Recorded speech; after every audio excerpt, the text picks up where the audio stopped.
I've never written a song, I've never performed in front of people, and I've never thought of myself as an artist.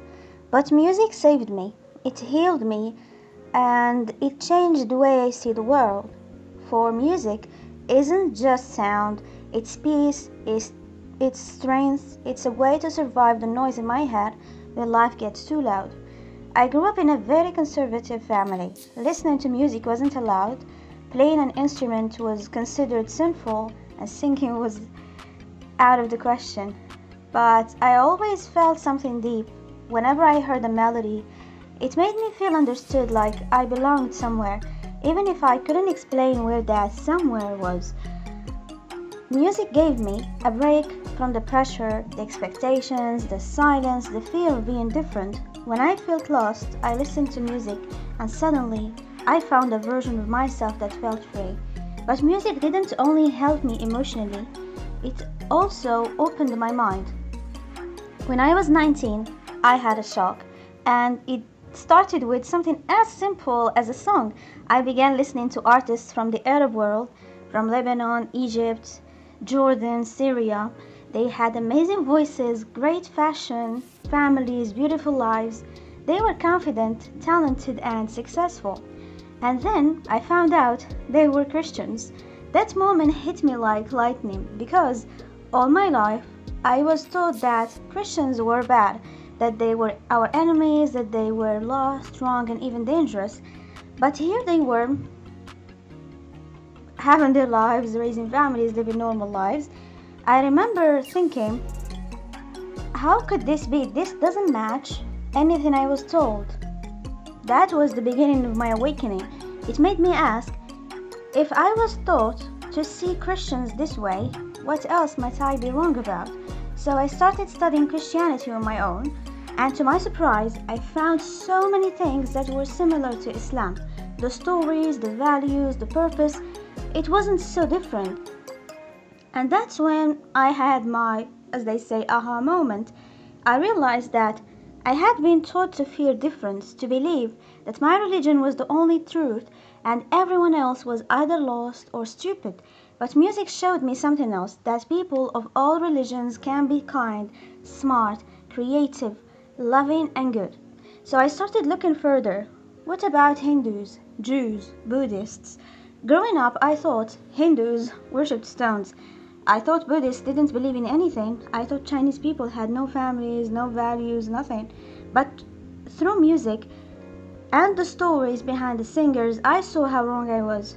I saw that Hindus have a rich culture and a deep sense of tradition and values that often match our own. I saw that Buddhist societies value peace and education, the two things missing in our culture as Arabs and Muslims in particular, that Chinese people build families, love their children, and lead the world in innovation and discipline. And then it hit me, we're not so different. I was raised with fear, but music taught me to look closer, because when you love a singer, man or woman, you want to know more about them, and then you do, and you realize they're not evil, they're not our enemy, they're just people. Music helped me break the walls that were built in my mind. It helped me see the world as it really is, complex, colorful, and fully beautiful in every culture.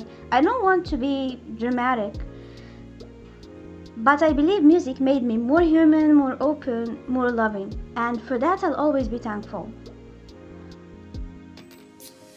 There is another thing, which is I've tried so many times because I've noticed that music is kind of an addiction.